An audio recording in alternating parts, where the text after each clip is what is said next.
Bonsoir à tous. Ce soir, non pas comme d'habitude un sujet particulier, mais un sujet tout à fait commun et que nous allons traiter d'une façon un peu particulière. Vivre ensemble, nous connaissons tous ce sujet, c'est cette, comment on va dire, ce principe biblique de la vie ensemble. Donc, aimez-vous les uns les autres, supportez-vous les uns les autres, etc., etc. Ce soir, nous allons aborder le sujet d'une façon un petit peu particulière, à savoir que tout ce que nous allons dire, sauf dans la conclusion, qui va être spécifique à notre vie en Christ, et on va voir pourquoi, eh bien, tout au long de notre discussion, comment dire, tout ce que nous allons aborder sera applicable au niveau de notre implication en tant que chrétien dans la vie politique en France, au niveau de l'État. Ça va être une compréhension du fonctionnement de la communauté, de la nation, de l'Europe, du monde, de notre ville, de notre église, de notre famille. Donc ça va du plus grand au plus petit ou du plus petit au plus grand, peu importe. Et donc en fait, ça va être un jeu d'équilibre pour que tout ce que nous allons dire ce soir soit applicable à tous les niveaux. Donc ça veut dire qu'après, je vous inviterai à repenser un petit peu à notre vie à chacun dans l'entreprise, dans la société, partout, et de voir comment nous nous comportons et quelle est notre place en tant que chrétien. Et donc commençons par quelques petites idées, voilà, pour pouvoir participer aux débats sociétaux, donc de la société d'une façon générale. Donc quand on dit de la société, ça peut être dans la famille, au travail, dans au niveau de la communauté urbaine de notre ville ou même carrément au niveau national. En tout cas, pour pouvoir participer aux débats sociétaux aujourd'hui, il faut que nous, chrétiens, nous connaissions un peu certaines choses. Un peu les fondements des idéaux sociétaux. On va voir ce que ça veut dire. Hein. On va voir. Hein. Les tenants et les aboutissants de ces idéaux, les enseignements bibliques face à ces idéaux, et les enseignements bibliques sur la vie en société, en communauté. Voilà. Comment organiser une société en respectant les individus qui la composent? Ça, c'est une question fondamentale que l'on va retrouver au sein de notre famille, au sein de notre église, au sein de l'association sportive, au sein de la copropriété, au sein de la ville, du pays, etc. Ça, c'est une question fondamentale. Et quand on dit une société, c'est une communauté, un groupe de personnes qui peuvent être de différents ordres, évidemment. C'est une question proprement humaine, cette question-là de l'organisation de la société. Je ne pense pas avoir entendu dire que les apiculteurs aient remarqué que la reine des abeilles se pose la question de savoir comment organiser la ruche à chaque fois qu'elle crée une ruche. Les animaux ne se posent pas ce genre de questions. Pour les fourmis, c'est pareil. On pourrait étaler les brebis, la reine des brebis, s'il y en a une, je ne sais pas. Est-ce qu'elle réfléchit à l'organisation du troupeau pour le respect de chacune des brebis du troupeau? Cette question est fondamentalement humaine. On ne la retrouve pas chez les animaux. Les animaux sont naturellement grégaires, vivent en groupe. Pourquoi cette question se pose-t-elle à l'homme? Pourquoi est-ce qu'il semble si difficile de vivre en société, de vivre ensemble? Ça paraît difficile. Parce que l'homme a été créé libre de refuser le plan organisateur de Dieu. Nous l'avons déjà vu, mais on va un petit peu en parler. Je donne quelques vidéos à consulter pour avoir plus de détails sur le sujet. C'est ce qui le distingue du règne animal. Le règne animal n'est pas libre de suivre le plan de Dieu. Il a été dévoyé par rapport à ce qui était prévu au départ à cause de la chute de l'homme, nous sommes d'accord. Mais l'animal n'a pas de libre choix quant à son organisation. Alors que l'homme, oui, l'homme peut dire non à Dieu, l'homme peut dire non à ce que Dieu veut. L'homme est grégaire, comme les animaux, c'est-à-dire qu'il vit en société. L'homme n'est pas fait, on le sait, pour vivre seul, en ermite. L'homme a la liberté de dire non à Dieu. C'est le seul qui a cette liberté. L'homme a j'ai mis entre guillemets le ab, c'est-à-dire qu'il a abusé ou il a usé de cette liberté, il a usé de cette liberté et il en a abusé de cette liberté de dire non à Dieu. Et aujourd'hui, les hommes doivent vivre ensemble, à partir des capacités de chacun, à partir de la conscience de chacun, à partir des désirs de chacun, à partir des besoins de chacun, à partir des défauts de chacun. Donc la société, c'est tout ça.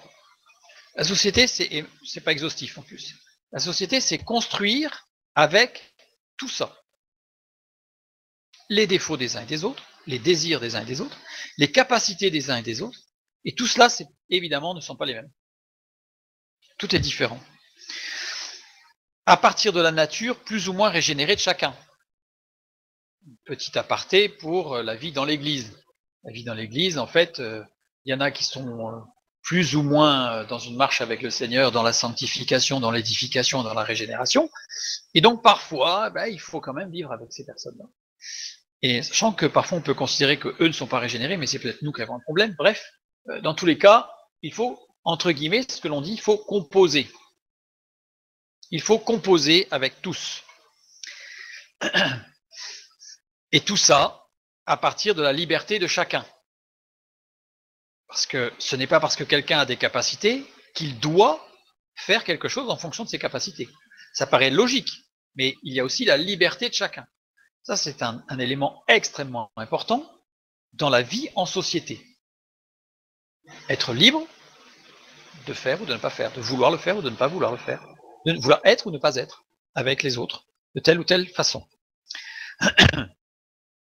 Et cette liberté de chacun, eh bien, elle revient au point de départ, à savoir la liberté de refuser le plan organisateur de Dieu. Chacun est libre de dire non à Dieu, comme il est libre de dire oui à Dieu, bien entendu. Et donc, la vie en société, à quelque niveau que ce soit, mais en particulier dans l'Église, en l'occurrence ici, mais elle se retrouve partout, eh bien, c'est cette liberté qu'a l'homme de dire non. Et c'est là que les ennuis commencent. C'est là que les ennuis commencent, parce que souvent on pourrait se dire, ah, si seulement je pouvais être le chef, et dire, bon, toi tu sais faire ci, toi tu sais faire ça, donc tu fais ci, tu fais ça, tac, tac, tac, tac. Et là on se dit, ah, la société, qu'est-ce qu'elle serait bien.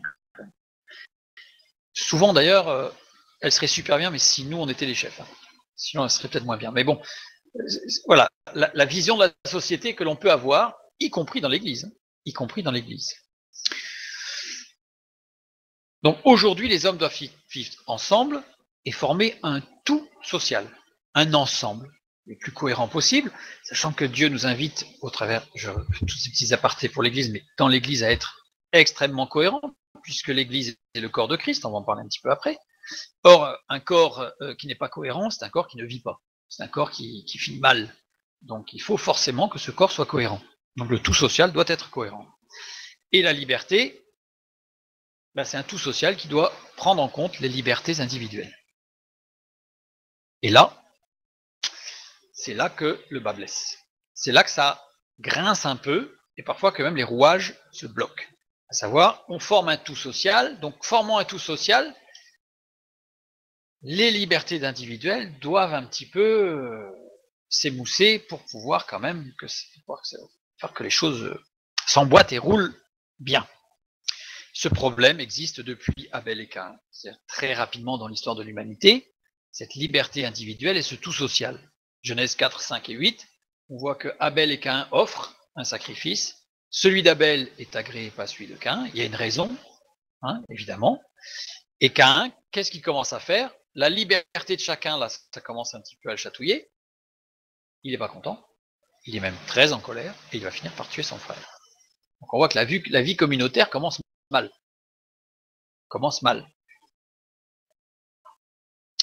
Donc, nous savons que tout homme a des capacités. Tout homme a des capacités, alors d'analyse, d'action, de réflexion. Il y a des gens qui sont capables d'analyser des situations extrêmement complexes très rapidement. D'autres sont capables de faire des choses, bricoler, réparer, inventer, concevoir. Et il y en a d'autres qui sont capables de réflexion sur différents sujets. Donc tout homme a des capacités. Tout homme peut mobiliser ses capacités de manière libre. Je l'ai mis en jaune comme tout à l'heure. Ça rappelle ce qu'on a dit tout à l'heure. Il est libre de les mobiliser ou pas. C'est vrai que quand on est dans une entreprise, on voit quelqu'un qui a de grosses capacités et qui ne veut pas les mobiliser. quelque part, c'est un peu énervant. Je parle d'une entreprise, mais on peut encore à nouveau parler dans l'église ou dans la famille. Donc, tout ça, une fois de plus, il faut composer. Donc tout homme peut mobiliser ses capacités, donc s'il les mobilise, ses capacités, eh bien il va créer du lien avec les autres au travers d'échanges, forcément. S'il répare, il va créer du lien avec ceux pour qui il a réparé les objets. S'il analyse, il va créer du lien avec ceux avec qui il a analysé ou pour lesquels il a analysé, etc., etc. Donc on crée du lien au travers des échanges. Plus l'homme utilise ses compétences, plus il crée la société.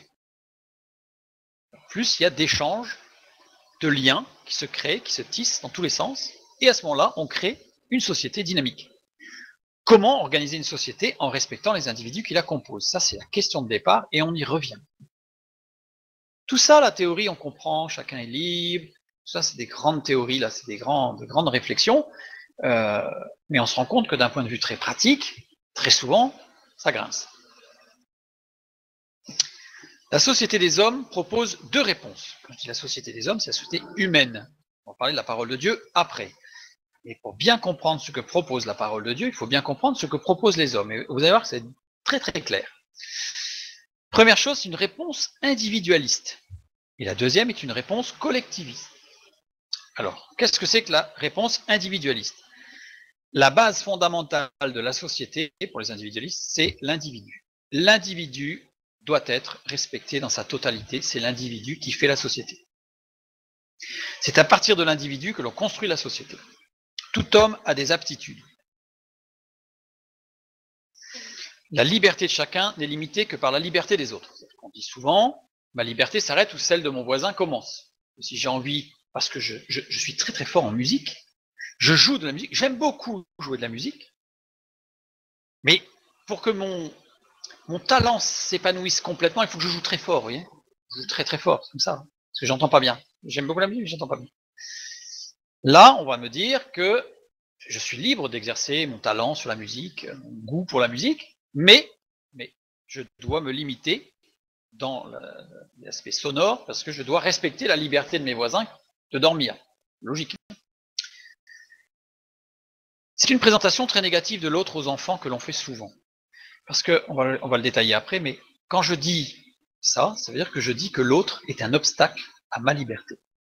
Donc dès petit, je dis à un enfant, ta liberté s'arrête où celle de l'autre commence. C'est-à-dire que l'autre va toujours t'empêcher d'être libre. Parce que l'autre, il va te donner des limites. L'autre en face de toi, il va t'obliger à avoir une limite parce que tu dois le respecter. C'est logique. Mais l'autre est présenté comme étant un limitateur, un limitant, un mur, un obstacle. On va créer une société sur la liberté de chacun se pense contre les autres. Voilà comment on construit la société. C'est-à-dire que je dois composer avec les autres, ce qui est logique. Je ne suis pas en train de dire que c'est pas logique. Je suis en train juste de formaliser les choses. Donc, la réponse individualiste, c'est l'autre, puisque je dois le respecter, va limiter ma liberté. Je ne fais pas ce que je veux. Ma liberté est bloquée par mon prochain. C'est logique. Je ne suis pas en train de dire que c'est pas logique. J'insiste, mais c'est logique. Donc la réponse individualiste à la question de l'organisation sociétale, dans une société individualiste, l'autre est un problème. L'autre est quelque chose de négatif dans ma vie. J'en ai besoin, nous sommes d'accord, j'en ai besoin. Mais l'autre me limite. L'autre me limite. Il m'empêche d'être totalement libre. Je ne fais pas ce que je veux. Si j'ai envie de chanter la nuit dans mon immeuble, eh ben je ne peux pas. Il est une limitation, un mur, infranchissable. On crée une société fondée sur des individus autonomes, avec des compétences, des désirs, des rêves, de l'énergie. Donc là, on nous dit, puisque c'est une société individualiste, donc on dit que chacun a vraiment des compétences, des talents, il doit être respecté dans ses goûts, il a des désirs, il faut qu'il puisse s'épanouir pour vraiment réaliser ses désirs et ses rêves, il a de l'énergie, c'est formidable. Mais les autres individus qui sont aussi autonomes que moi, ben en fait, ce sont des obstacles parce que je ne pourrais pas faire ce que je veux à cause d'eux. Alors pour créer du lien, qu'est-ce qu'on fait dans cette société individualiste quand même? Il faut quand même créer du lien. Eh bien, on considère qu'il faut laisser faire. C'est-à-dire qu'en fait, on va laisser faire, jusqu'à une certaine limite, bien sûr, hein, mais avec des lois de régulation. En fait, on va laisser faire des choses, donc on va avoir des lois qui vont être des lois de tolérance. Par exemple, je vais faire du bruit la nuit, on va me dire, voilà, tu peux faire du bruit jusqu'à telle heure dans tel quartier, parce qu'il y a tel, voilà. Donc c'est une loi, voilà. Donc quelque part, je peux aller jusqu'au bout de cette loi. Donc on va créer des lois de régulation. Il faut laisser faire pour que se crée un marché. Alors le fait de laisser faire, c'est l'offre et la demande, le besoin et le réalisable. C'est-à-dire qu'en fait, si mes voisins sont tolérants, je vais peut-être discuter. Donc continuons après cette interruption. Je disais donc que quand on part d'une réponse individualiste, avec cette société individualiste, il faut se créer, puisqu'on va avoir une tendance à laisser faire, en fait, à discuter, on va laisser les voisins entre eux vont discuter, je reprends l'exemple de la musique, mais pour dire, peut-être que c'était 20h, mais peut-être que là, la grand-mère, elle a déménagé, donc maintenant, je discute avec tout le monde, ça va être 21h30, donc on discute, et ça va être en permanence, en fait, une loi de marché, de négociation, on va tout négocier, tout se négocie en tant qu'individu, puisqu'il faut quand même que je m'épanouisse. Donc c'est l'offre et la demande. Donc la réponse individualiste, des individus qui se heurtent les uns les autres, qui sont en compétition les uns avec les autres, parce que si je veux être plus libre, il faut que je réussisse à négocier un petit peu plus de la tranche de liberté de l'autre, donc il faut que, voilà. Donc c'est une compétition qui forme une société de marché, qui va être régulée par une sorte de marché complet, avec du troc. Ok, moi j'aime bien faire de la musique jusqu'à 22h, donc je fais de la musique jusqu'à 22h, toi t'aimes bien te lever de bonne heure, donc j'accepte que tu te lèves un peu plus de bonne heure, moi je fais de la musique un peu plus tard, on arrive à un compromis. En fait, tout est offre-demande, tout va être la négociation. Ça, c'est la société individualiste. Donc, la société, la réponse individualiste, c'est en laissant faire, les heures et la compétition, offre-demande, marché du travail, etc. Donc, c'est très libéral en fait, hein, amèneront à un équilibre. C'est ce qu'on appelle une société libérale. C'est-à-dire que chacun est libre, même pour le travail, par exemple, dans le monde du travail, chacun est libre de ne pas aller au travail, de ne pas faire ce travail-là, il démissionne, il va faire un autre travail, il choisit, il change, voilà, il est libre. C'est une société libérale, on en entend souvent parler, c'est la société libérale. C'est la liberté de chacun qui prime, avec des limites, bien entendu. On a compris. Maintenant, la réponse collectiviste. La base fondamentale est la société. C'est plus l'individu, c'est la société, pour les collectivistes. Oups, alors attends. Ouais, ça s'est effacé, c'est pas grave. Je reviens en arrière. La société, c'est elle qui limite la liberté des individus. Donc c'est plus les autres individus qui limitent ma liberté, c'est la société. Pourquoi? C'est la société qui, par exemple, on va entendre, c'est la société qui l'a conduit en prison. Ou c'est la société qui l'a empêché de faire des études. C'est la société. C'est pas Pierre, Paul, Bertrand, Bob, Germaine, c'est la société. Voilà, la société, avec des lois, avec un principe de fonctionnement. C'est la société qui bloque la liberté des individus. On l'entend souvent, ça. Qui empêche, cette société, elle empêche chaque individu de déployer toutes ses capacités, puisqu'elle impose des lois. On n'est plus dans la négociation, là. On impose des lois, des règles, qui sont pour tout le monde pareilles. Aussi, pour être libre, les individus doivent changer la société. Dans ce cas-là, le seul moyen de modifier mon champ de liberté imposé par la société, eh bien, c'est de changer la société. Il faut changer les règles, il faut changer les lois. Il faut changer les déterminations sociales qui empêchent chacun d'être vraiment libre et de faire ce pourquoi il est fait. Donc, on va entendre parler, je ne sais pas si vous avez déjà entendu parler dans les discours sociétaux, les déterminants sociaux, la détermination sociale. Il faut prendre le pouvoir pour changer la société d'en haut, puisque là, c'est plus l'individu qui négocie son petit lopin de terre, hein. C'est d'en haut, il faut aller changer les règles en haut pour que ça redescende jusqu'en bas. Donc, il faut prendre le pouvoir pour changer les choses et retrouver la liberté. Qu'est-ce qu'on fait dans ces cas-là? On donne aux représentants de la société, alors ça peut être de la nation, ça peut être de la commune, ça peut être de l'église, ça peut être d'une association, une autorité de décision. En fait, c'est tout là-haut que ça se décide. C'est pas chacun qui négocie autour de lui, c'est celui qui est en haut qui décide, ou le groupe qui est en haut. On leur donne à ces représentants des pouvoirs de gestion. Donc de gestion, c'est-à-dire de décision. Ils peuvent décider que, eh bien, on va faire ceci, on va construire ça, on va construire ça, on va pas construire ça. C'est eux qui décident. Et une autorité de régulation. C'est eux qui régulent. Ça remonte pas, ça descend. Donc la réponse collectiviste, les individus sont limités par la société et c'est seulement en prenant le pouvoir que l'on pourra changer la société et libérer tous les individus. Ça, c'est la position collectiviste. Dans la réponse collectiviste, tout repose sur le pouvoir centralisé qui seul peut conduire vers un équilibre tenu par des règles. Voilà. Offre et demande, marché du travail, tout est régulé. Tout est régulé. C'est ce qu'on appelle une société dirigiste ou interventionniste.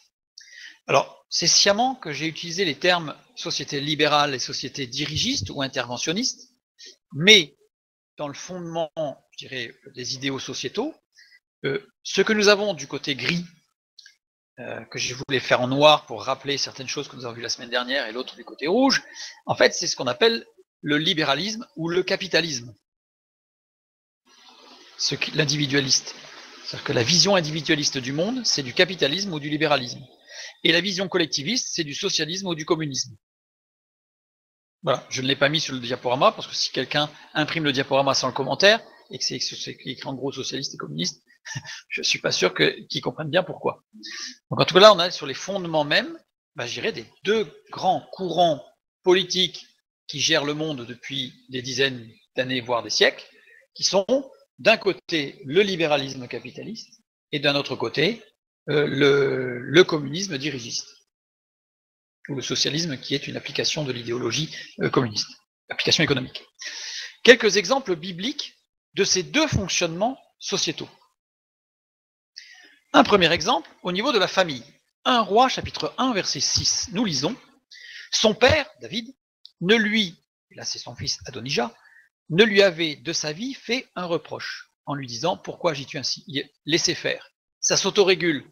On voit, si on lit tout le texte, que David laissait faire ses enfants, parce qu'il en a eu 6 à Hébron, 9 à Jérusalem, sans compter les 15 dont on nous a pas parlé des mamans, là.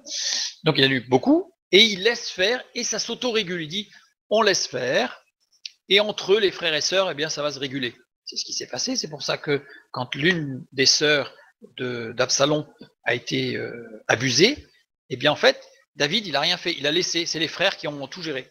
Autorégulation. Donc on est dans une société individualiste où chacun, en fonction de ses compétences, il va briller ou pas, il va prendre le dessus ou pas, peu importe. En tout cas là, on a un exemple.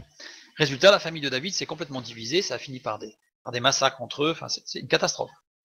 Un autre exemple, au niveau de l'église à Corinthe. Voici, prenez garde toutefois que votre liberté ne devienne une pierre d'achoppement pour les faibles. Si on lit tous les commentaires, en fait, à Corinthe, c'était que la liberté de chacun primait. C'est pour ça qu'il y en avait un qui avait la femme de son père, qu'il y en avait un autre il y avait des tas de choses qui se passaient parce que chacun usait de sa liberté individualiste en disant, moi j'ai besoin, j'ai envie, je veux ça, donc je fais, voilà, au sein de l'Église. Et il y avait une sorte de laisser-faire, d'autorégulation. Paul, évidemment, a mis le haut là, parce que c'était pas bon. Donc l'Église de Corinthe s'était éloignée des voies de Dieu avec des divisions. On retrouve la même chose dans la famille de David avec des divisions. C'est-à-dire que l'individualisme amènera forcément la division. Et au niveau du pays d'Israël, eh bien on a Juge, chapitre 17 au verset 6, quand il dit « En ce temps-là, il n'y avait point de roi en Israël, chacun faisait ce qui lui semblait bon. » Là, on lit le livre des Juges et on a compris que chacun faisait ce qui lui semblait bon. C'était un peu l'anarchie, avec une autorégulation. Avec, quand il y en avait un qui allait trop loin, il y en avait d'autres qui s'énervaient un peu, qui le tuaient, hop, ça y est, on régulait. Autorégulation, il n'y avait pas de roi, il n'y avait pas de règles. Chacun faisait ce qui lui semblait bon, mais le peuple s'était éloigné de Dieu. Nous avons des exemples bibliques d'une société individualiste, libérale. Ça fait, entre guillemets, ça fait un peu peur quand aujourd'hui, moi j'entends qu'il y a des églises qui se disent libérales. Ça fait un peu peur. Fermons la parenthèse. Exemple biblique maintenant de la réponse collectiviste. Au niveau du peuple d'Israël, Exode chapitre 18, versets 13 et 16, c'est le lendemain, Moïse s'assit pour juger le peuple, et le peuple se tint devant lui depuis le matin jusqu'au soir. Je ne raconte pas l'exercice. Et le verset 16, quand ils ont quelque affaire, ils viennent à moi, donc c'est Moïse qui parle, je prononce entre eux et je fais connaître les ordonnances de Dieu et ses lois. Donc c'est-à-dire que là, il y a un chef suprême, tout le monde vient le voir, c'est lui qui sait tout, c'est lui qui régule tout. Il y a un problème entre deux frères dans une famille, et ben c'est le grand chef Moïse qui va régler le problème. Il y a Pierre et Paul qui s'entendent pas quand ils labourent, eh ben on va aller voir Moïse et c'est Moïse qui va régler le problème. Bref, là on a vraiment l'archétype, je dirais, de la société dirigiste, interventionniste, donc présenté ici. Au niveau des disciples, on a aussi le même cas. On a Simon-Pierre. Simon appelé le zélote. Luc. Zélote, c'est quoi un zélote? C'est un parti qui a été créé à l'époque de Quirinius. Quirinius, c'est à l'époque de Jésus, rappelez-vous, Luc. À l'époque de Quirinius, il y a eu un recensement. Donc à l'époque de Quirinius, afin de résister aux Romains et de reprendre le pouvoir pour rétablir des règles justes. On est vraiment dans ce principe-là. Les règles sont injustes, nous allons prendre le pouvoir pour rétablir des règles justes. Pierre était zélote. Simon était zélote. J'ai confondu, c'est Simon, parce qu'il y en a deux. Donc Simon était zélote. Et ce qui est intéressant, c'est que c'est Luc chapitre 6, donc c'est au début, mais c'est aussi en acte 1 qu'il est aussi appelé zélote. Ça veut dire que même après son expérience avec Jésus-Christ, il est resté zélote. On en a un autre, c'est Judas, surnommé Iscariote. Iscariote désigne un sicaire, membre du parti des zélotes, justement. Alors un sicaire, c'est un homme armé qui était pour la révolution, en armes. Donc Judas, Iscariote, c'est un Iscarie, c'est-à-dire qu'en fait c'était un sicaire du parti des zélotes. Donc il y en avait au moins deux parmi les disciples qui étaient, on va dire, dirigistes, interventionnistes. C'est Simon-Pierre. C'est Simon-Pierre qui a coupé l'oreille parce que Simon-Pierre était zélote. Parce qu'il n'y avait que deux disciples, qui avaient des armes avec eux. C'était Simon-Pierre et Judas. Pourquoi? Parce qu'ils étaient zélotes. D'ailleurs, c'est pour ça que quand il leur dit « Nous avons ici deux épées », Jésus dit « C'est suffisant ». Bref, il y a tout un message, puisqu'il y en avait deux, puisqu'il y avait deux zélotes, qui voulaient prendre le pouvoir pour changer les règles. Fondamentalement, leur idéal de changer des règles pour des règles justes n'était pas mauvais, mais ce n'était pas le plan de Dieu. Parce qu'on va voir qu'en fait, Dieu n'est ni libéral, bon, ça c'est facile à comprendre, ni interventionniste et dirigiste. Donc là, je vais voir les deux enregistrements que nous avons faits sur les 12 disciples pour avoir encore plus d'informations, et on verrait que Jacques dit le majeur était aussi, lui, dominateur, dominant, donc qui cherchait à diriger, bref, etc., etc. Donc on a cet aspect de dominant, cet aspect de dirigiste dans cette société. Donc on a des exemples bibliques, et dans les deux cas, c'est pas bon. Dans les deux cas, c'est pas bon. Mais pourtant, on aurait tendance à dire, on va quand même se pencher du côté rouge, là, du côté dirigiste, parce que les premiers disciples, les premiers chrétiens, vivaient en communauté. On le lit dans Actes chapitre 2, verset 44. Tous ceux qui croyaient étaient dans le même lieu et ils avaient tout en commun. Là, on est quand même dans une... J'ai même entendu quelqu'un qui disait qu'en fait, la base même du communisme était là. Puisqu'ils avaient tout en commun. C'était ça, le communisme, mettre tout en commun. Regardons un petit peu ce que le texte nous dit. Non, il y a bien Simon, Pierre, le zélote. Ils avaient tout en commun. Le verbe commun, c'est koina.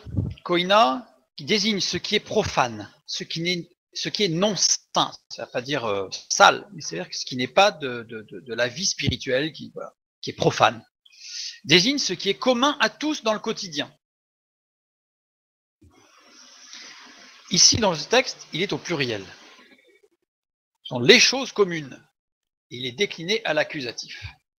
Il s'agit d'une considération du sujet du verbe, une qualité qui lui est reconnue ou donnée. On va voir ce que ça veut dire juste après. Et donc, comme justement c'est un accusatif, ça veut dire qu'il faut aller voir le verbe pour comprendre exactement quel sens lui donner. Le verbe, c'est eikon. Eikon, qui veut dire qui accapare l'esprit ou qui agite émotionnellement.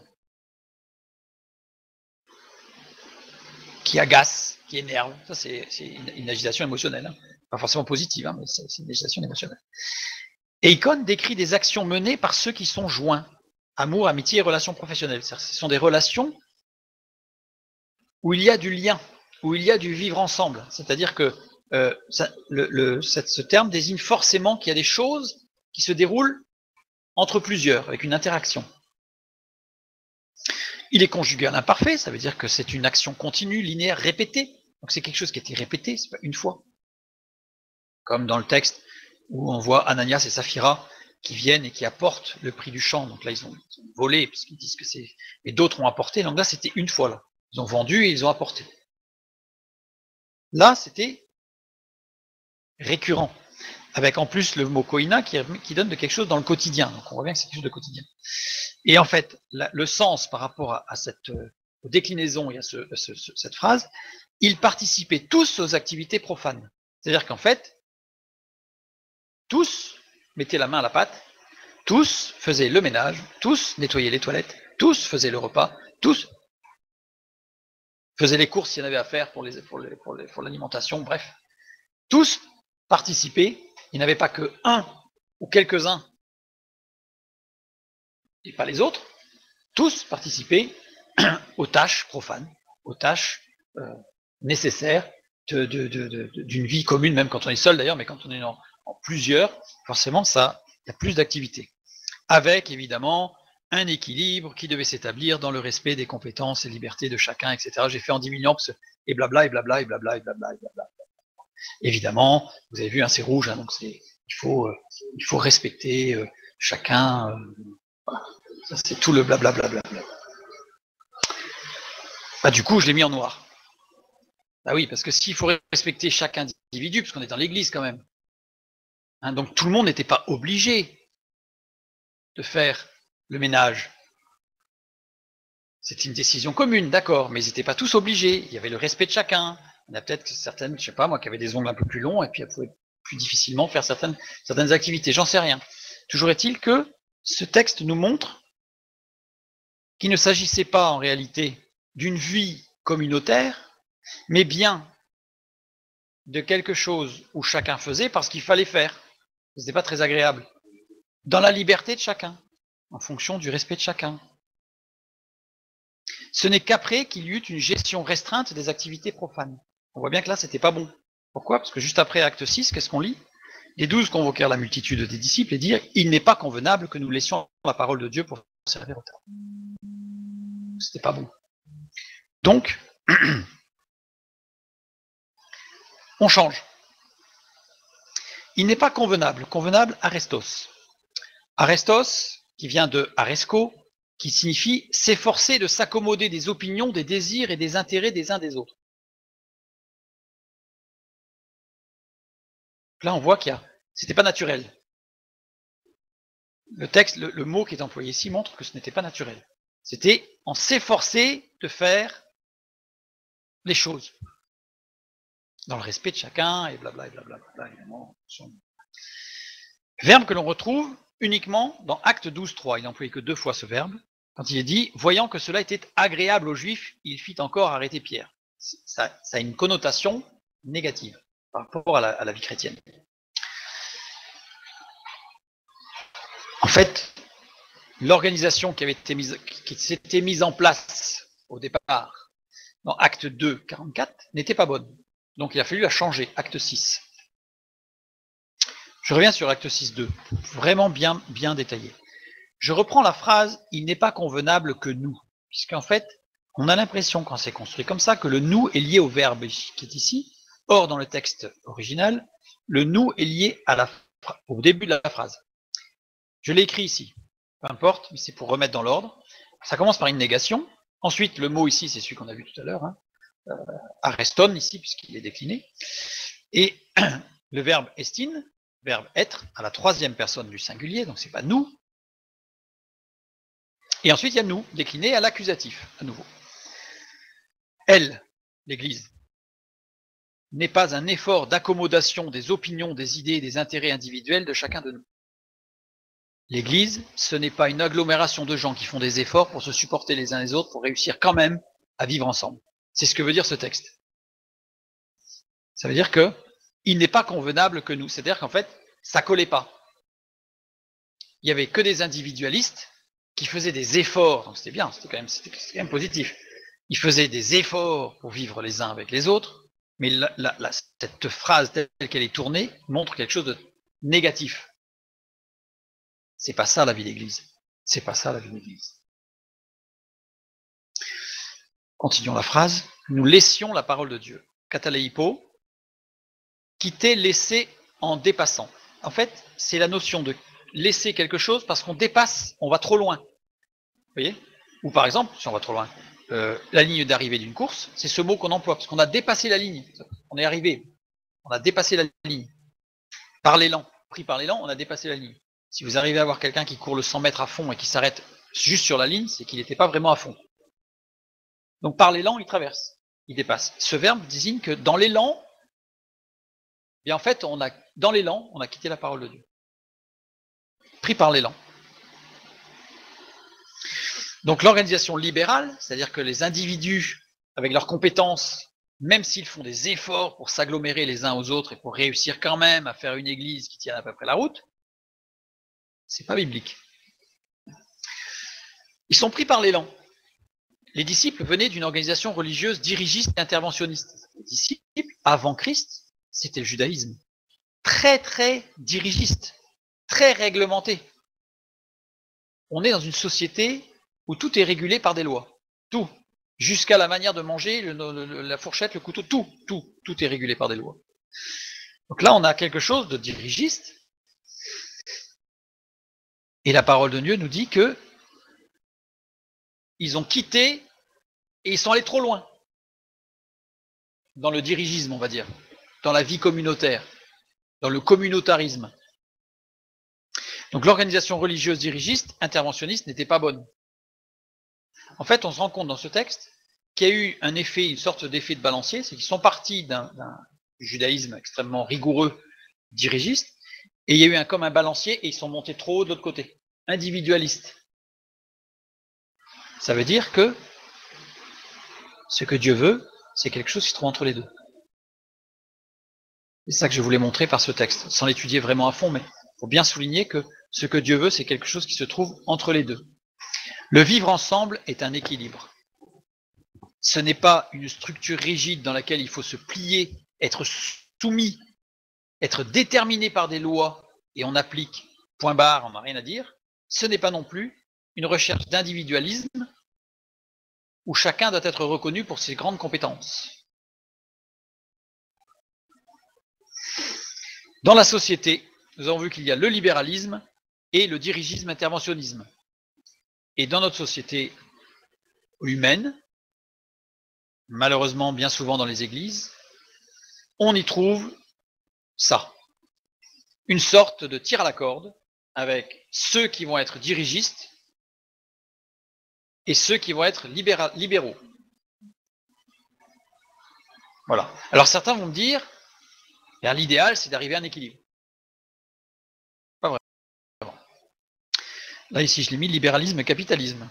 Donc là c'est au niveau sociétal cette fois-ci, au niveau des États.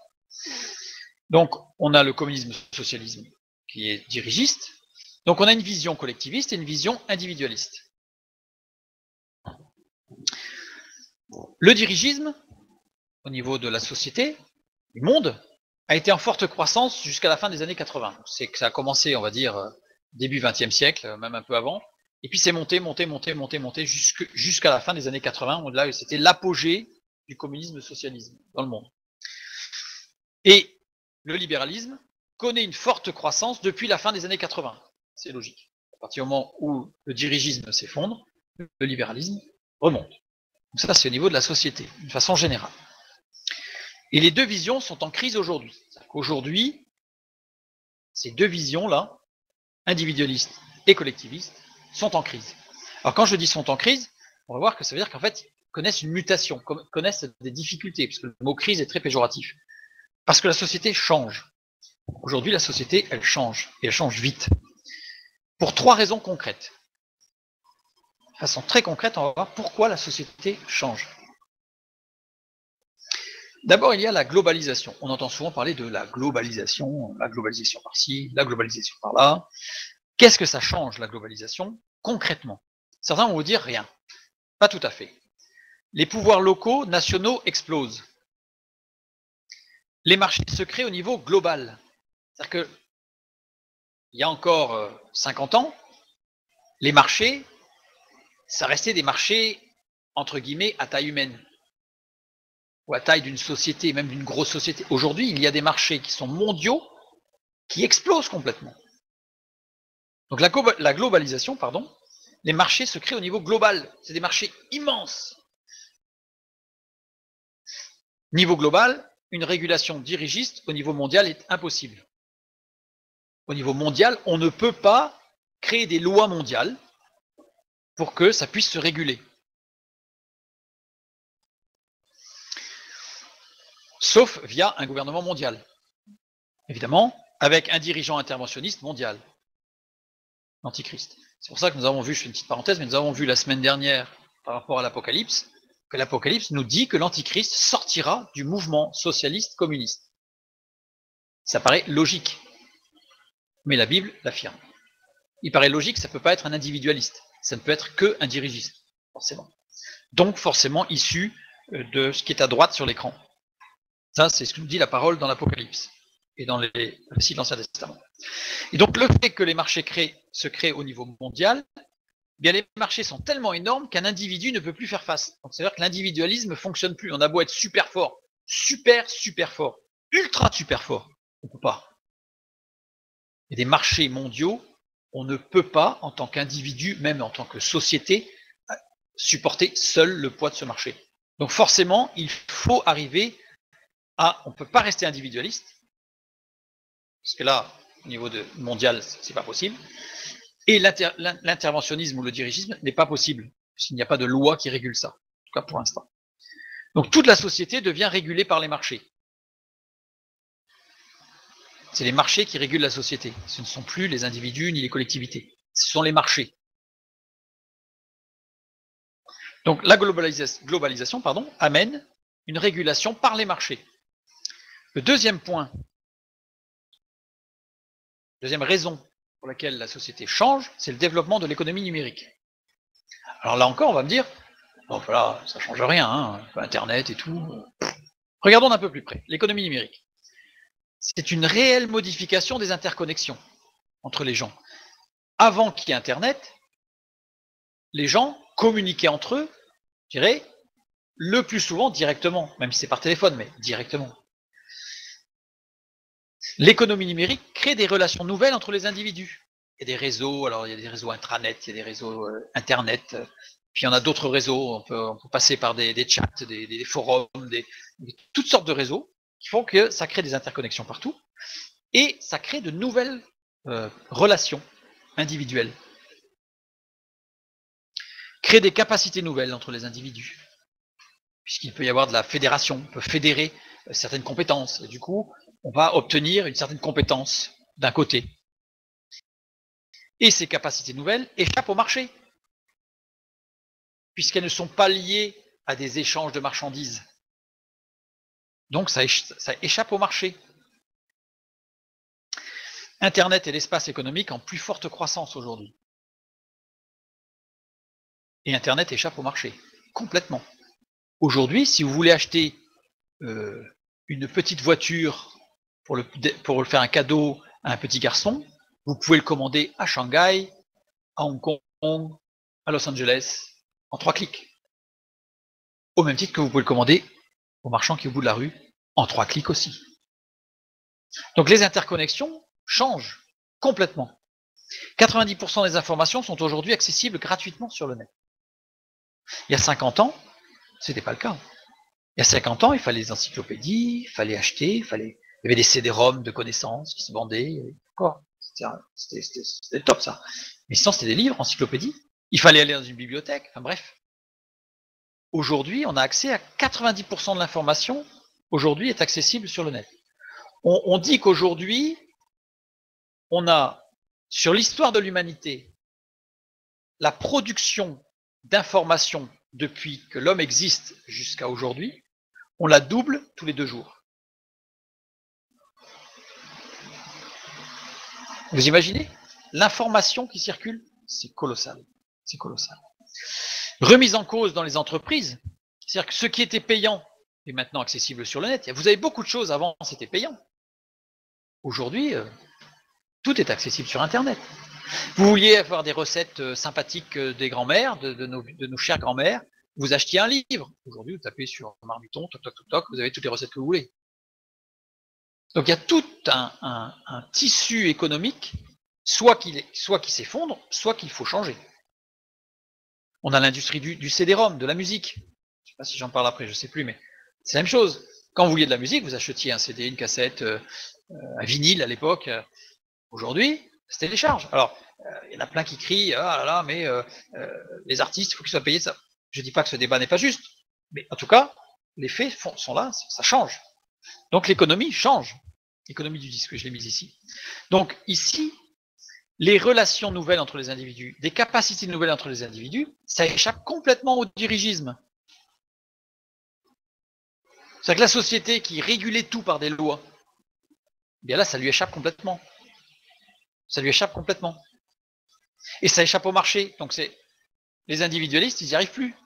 Puisque c'est plus négociable, il n'y a plus rien de négociable, tout s'en va.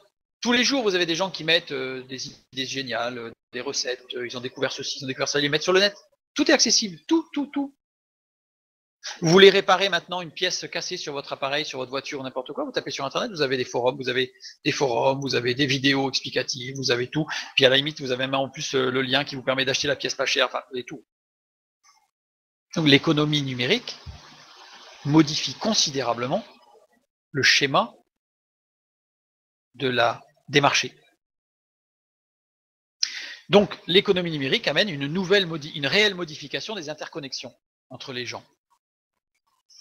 Et le troisième point, la connaissance augmente.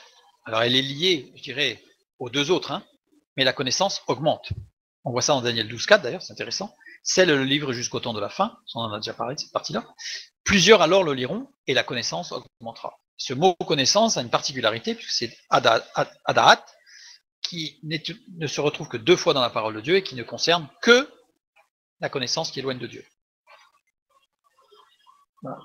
Donc, mais tout ça, ça sera expliqué une autre fois. Voilà, adaat. Alors, 7 occurrences, j'ai dit 2, c'est 7 occurrences. Donc, 7 occurrences, ça veut dire que ça sert bien le plan messianique de Christ. Hein. Donc, de toute façon, tout ça, ça sert Dieu, puisque Dieu est souverain, et désigne toujours la connaissance qui éloigne de Dieu. Et dans Genèse 2.9, par exemple, c'est le mot qui est employé pour l'arbre de la connaissance du bien et du mal. La connaissance. Bref, la connaissance augmente. On ne gouverne pas de la même façon des personnes ignorantes et des personnes instruites et avisées. Il y a un siècle, je ne suis pas en train de dire qu'il y a un siècle, les gens étaient bêtes et stupides, mais il y a un siècle, la connaissance était limitée, l'accès à la connaissance était limité. Seuls, je dirais, certains érudits, certaines personnes qui avaient eu la possibilité ou qui avaient la possibilité d'étudier avaient accès à une certaine connaissance, à un certain niveau de connaissance, niveau culturel. Or aujourd'hui, comme on l'a vu, tout le monde a accès à la connaissance. Donc, pour gouverner des gens qui ont accès à la connaissance et qui sont susceptibles de vous remettre en cause en permanence, c'est beaucoup plus difficile que de gérer des gens qui n'avaient pas la capacité de vous remettre en cause. Et ça, c'est vrai autant au point de vue familial, d'où les difficultés avec la jeunesse actuelle qui a accès à des choses, alors qui sont bonnes ou pas, mais qui ont accès à des choses et qui remettent en cause l'autorité parentale ou la connaissance, la réflexion, l'analyse parentale. On a la même chose au niveau de l'entreprise, avec des gens qui vont faire grève et qui vont s'opposer à des directives patronales, par exemple. On a la même chose dans certaines églises. On a certaines choses, on a dans certaines églises, on a le même principe, puisque aujourd'hui, tout le monde a accès à la connaissance, y compris à la connaissance biblique, hein, parce qu'Internet, c'est pas que de la connaissance profane, il y a aussi énormément de très bonnes choses sur Internet. Donc voilà. Donc des personnes instruites et avisées, évidemment. Les experts ne sont plus forcément les diplômés. C'est-à-dire qu'avant, seul celui qui avait le diplôme ou qui était passé par les grandes écoles avait une grande connaissance et était reconnu comme tel. Mais aujourd'hui, vous avez des experts qui en connaissent beaucoup plus et qui ne sont pas diplômés. Vous avez des articles sur Wikipédia. Wikipédia, je ne suis pas un fan, hein, parce qu'il y a aussi des grosses bêtises. Mais vous avez certains articles sur Wikipédia qui sont d'une profondeur et d'une exactitude impressionnante, avec une source d'information, mais c'est incroyable. Vous en avez plus que dans Universalis, que dans l'Encyclopédia Universalis. Mais c'est pas toujours le cas. Mais c'est pour dire que, voilà, les experts ne sont plus là où ils étaient avant. Maintenant, tout le monde, on est susceptible, toute personne que l'on rencontre est susceptible d'être un expert dans un domaine particulier, parce qu'il s'y est intéressé et qu'il s'est documenté. Et ceux qui sont supposés exercer le pouvoir sont remis en cause. Et oui. Et en plus, ça devient de plus en plus difficile, puisque celui qui exerce le pouvoir aujourd'hui ne peut pas être un omniscient. La somme d'informations qui circulent tous les jours fait que, en face de lui, il va avoir une multitude de personnes qui vont être toutes spécialistes dans un domaine, et lui, il va être généraliste, donc il ne sera pas spécialiste, et donc il est possible qu'il se fasse déstabiliser par n'importe qui. Par n'importe qui. Genèse 1, 28. Genèse 1, 28. Dieu les bénit. Les, c'est Adam et Ève. Et Dieu leur dit, soyez féconds, multipliez, remplissez la terre. Genèse 9, 1. Après le déluge, Dieu bénit Noé et ses fils et leur dit, soyez féconds, multipliez et remplissez la terre. Et qu'est-ce qu'ont fait Adam et Ève, ou les enfants d'Adam et Ève, Caïn en particulier, après la chute? Genèse 4, 17. Caïn bâtit ensuite une ville et donna à cette ville le nom de son fils Enoch. Donc, Dieu dit, remplissez la terre. Caïn, il fait une ville où tout le monde habite les uns sur les autres. Et après le déluge, Genèse 11, 4, ils dirent encore, allons, bâtissons-nous une ville et une tour dont le sommet touche au ciel, ça va être Babel, avec Nimrod, etc. Donc, l'homme, par réflexe, ne va pas remplir la terre, mais il va se concentrer pour vivre en société. Je ne suis pas en train de dire que vivre en société, c'est pas bon. Je suis en train de dire qu'il y a eu un réflexe inverse à l'ordre de Dieu, et dès les débuts de l'humanité, l'homme a créé la société. Mais sauf qu'il a créé la société sans avoir ou sans respecter ce que Dieu a donné pour vivre ensemble, pour vivre en société. Basé sur deux visions antagonistes, on va avoir la vision individualiste, Caïn bâtit une ville et lui donne le nom de son fils à lui. Donc lui, c'est individualiste, c'est moi, ma ville, pour mon fils, individualiste. Et une vision collectiviste, bâtissons-nous une ville ensemble. Ensemble, on fait une ville. Avec Nimrod, que l'on sait être le premier dictateur, puisque Nimrod, en fait, était un dirigiste qui était un dictateur vis-à-vis du peuple dans la vallée de Shinéar. Donc dès le départ, on a ces deux positions, ces deux visions du vivre ensemble, individualiste, collectiviste. Donc dès les débuts de l'humanité, l'homme a créé la société, basée sur deux visions antagonistes. On a vu la vision individualiste et collectiviste. On a vu que ces deux visions aujourd'hui sont en crise. Quand on dit crise, on aurait plutôt plus formulé disant qu'ils sont une réponse inadaptée aujourd'hui. En fait, on voit que ces deux positions ne sont pas bonnes. Donc c'est plutôt dans ce sens-là qu'il faut comprendre quand j'emploie le mot crise. C'est qu'en fait, on voit bien que ce n'est pas une réponse adaptée. Ça ne va pas. C'est pas tout mauvais, mais ça ne va pas. Comment organiser une société aujourd'hui? Alors j'ai mis entre guillemets, parce que ça veut dire, quand on dit société, c'est vivre ensemble. C'est famille, église, association sportive, association culturelle, tout, l'État, la nation, le monde, bref. Comment organiser la société, le vivre ensemble? Avec autant d'informations qui circulent, avec une circulation si rapide de l'information, parce qu'imaginez quand même qu'à l'époque d'Hudson Taylor, quand il allait en Chine et qu'il écrivait une lettre à sa femme qui était en Angleterre, il fallait à peu près 6 mois pour recevoir la lettre. Donc, il avait les nouvelles fraîches, quoi. Quand il disait hier, j'ai fait ceci, c'était hier, il y a 6 mois. Et elle lui répondait, il fallait encore 6 mois. Aujourd'hui, un petit SMS, 0,2 de seconde après, en Chine, hop, il est au courant que vous lui avez envoyé un petit message. Bref, aujourd'hui, l'information circule très très vite.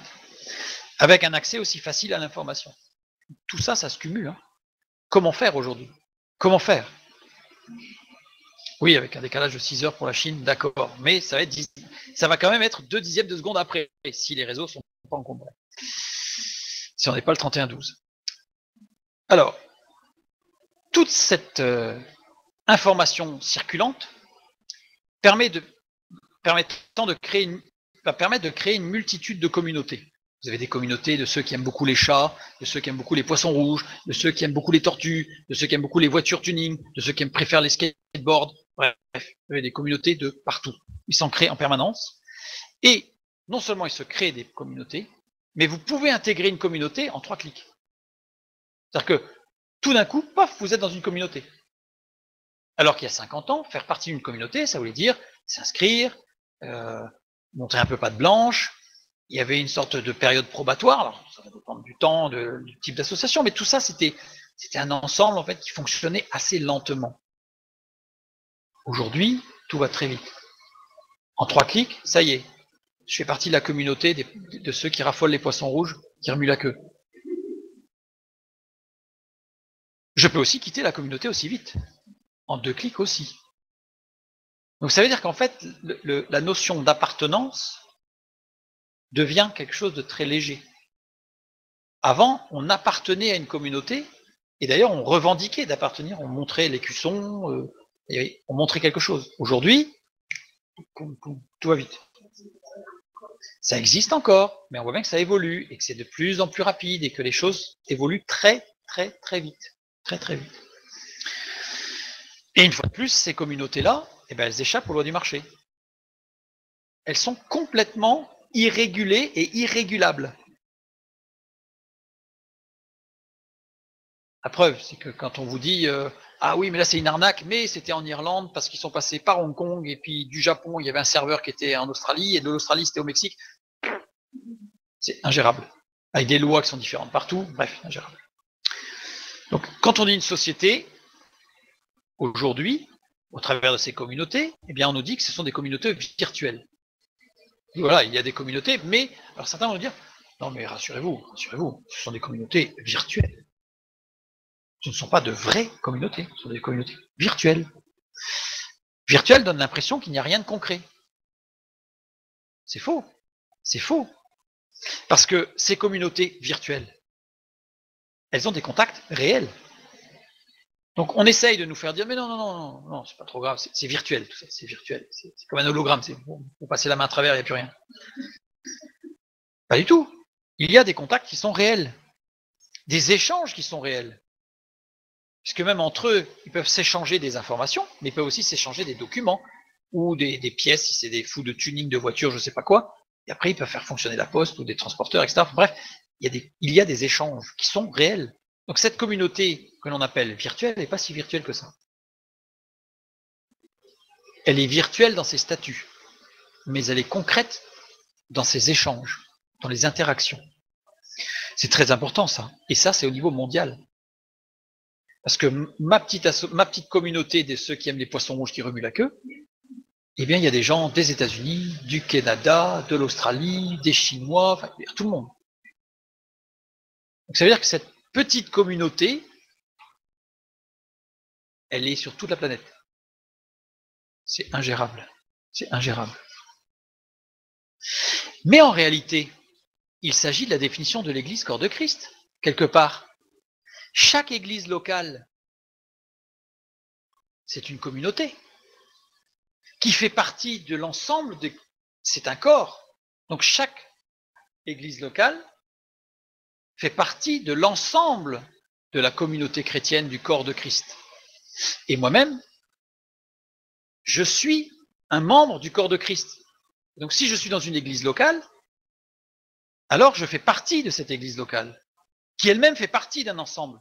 Donc là, on est dans un réseau où aujourd'hui, les communications vont très vite, puisque là aussi, je peux avoir des amis, des frères et sœurs qui sont dans une autre église aux États-Unis et je peux communiquer très vite. Et puis, ah tiens, qu'est-ce que tu penses de ceci, de cela, tac. Qu'est-ce que tu penses de tel enseignement, qu'est-ce que tu penses de telle doctrine biblique, et boum, et ça va très vite. Et ça échappe au dirigisme. Ça échappe à la régulation dirigiste. Oui, alors le fait d'être en guerre les uns avec les autres, ça c'est un autre problème. Mais ça fait partie de ces échanges qui vont dans tous les sens. Parce que ces échanges dans tous les sens, j'en profite pour faire cette parenthèse, mais ces échanges dans tous les sens ne font pas que construire. Ces échanges dans tous les sens amènent aussi la division et la destruction.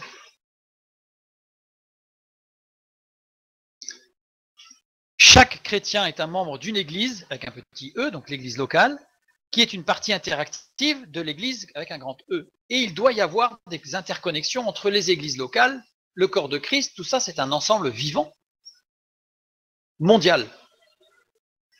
Donc quelque part on a une transposition là, au niveau de la vie de l'église. Qu'est-ce que je lis dans Éphésiens 5, 23 ? Christ est le chef de l'Église, qui est son corps, et dont il est le sauveur. Chef, c'est képhalé, qui veut dire tête. Donc Christ est la tête du corps. Il a un corps.